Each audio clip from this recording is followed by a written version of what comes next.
have to do with a planetary alignment. You see, the Earth has naturally occurring natural stargates on them. And I know that some of you might not believe this, but there is so much evidence, and we're going to go through some of that. There are natural stargates, and you actually can time travel. So there's a very important reason why the ancients were building things like Stonehenge and the pyramids. This is not just to entertain themselves and to build a tomb for the dead pharaoh. Okay, it's much more than that. So I read this book when I was 7 years old, and in the book we have descriptions of experiments in ESP between Harold Sherman, the author, and Sir Hubert Watkins, who was an Antarctic explorer.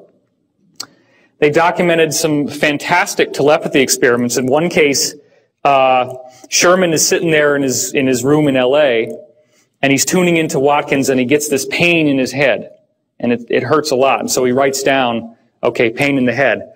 When we correspond that to what Watkins' journal said at the same time, all the people in his Antarctic expedition team were bumping into this stovepipe that had fallen down with a sharp edge, and they were actually lacerating their head, the skull. Bleeding from that. And he was feeling the pain. Just like I said, there's an energetic transmission of the pain.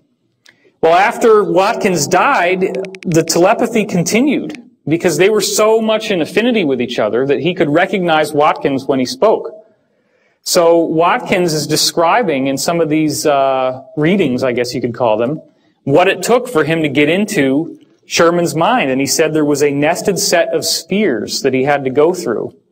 And he had to find a channel to the center to get to the message to Sherman, which was not easy. That's why they call it channeling.